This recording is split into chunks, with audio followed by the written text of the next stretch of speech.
అందరికీ నమస్కారం. Seed kit survey ఎలా చేయాలో ఈ వీడియోలో చూద్దాం. ఈ విధంగా యాప్ డౌన్లోడ్ చేసుకోగానే యూజర్ నేమ్ పాస్వర్డ్ అడుగుతుంది. ఈ లాగిన్స్ మనకు పంపించారు డిపార్ట్మెంట్ నుంచి. ఇక్కడ లాగిన్ అవ్వాలి. ఈ విధంగా లాగిన్ అయ్యాక ఆ గ్రామైక్య సంఘంలో ఉన్నటువంటి సంఘాల పేర్లు ఈ విధంగా కనిపిస్తాయి. నేను ఉదాహరణకు ఒక సంఘాన్ని సెలెక్ట్ చేస్తున్నాను.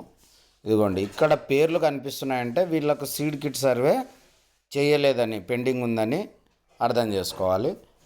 అలాగే వేరే గ్రూప్లోకి వెళ్తే ఒక సభ్యురాలు ఉన్నారు, ఇట్లా చెక్ చేసుకోవాలి. ఇక్కడ డేటా నాట్ అవైలబుల్ అంటే ఎవరు లేరని. కాబట్టి ఉదాహరణకు నేను ఉన్న సభ్యురాలు ఉన్న సంఘాన్ని ఓపెన్ చేస్తే ఈ విధంగా ఇద్దరు సీడ్ కిట్ సర్వే చేయలేదు. ఇద్దరిని ఎలా చేయాలో చూద్దాం. ఇట్లా సభ్యురాలను ఓపెన్ చేస్తే ఇక్కడ చూడండి, సీడ్ కిట్స్ ప్రొవైడ్ చేశారా లేదా అన్నదాన్ని ఏదైతే అది మనం ఇట్లా సెలెక్ట్ చేసుకుంటాం. ఒకవేళ ఇచ్చినామనుకున్నప్పుడు ఎక్కడి నుంచి, ఎవరి నుంచి ఇచ్చారు అన్నది ఏదైతే అది సొంతంగా ఇచ్చింటే ఇట్లా సెలెక్ట్ చేస్తాం. ఇక్కడ కింది వాటికి కూడా మనం సెలెక్ట్ చేసి కింద కూడా ఎస్ఆర్ నో అవి ఉన్నాయా, ఫోటో తీయొచ్చా లేదన్నది అడుగుతుంది. పెట్టేసి ఇక్కడ ఫోటో తీసేసి కింద సబ్మిట్ చేయాలి.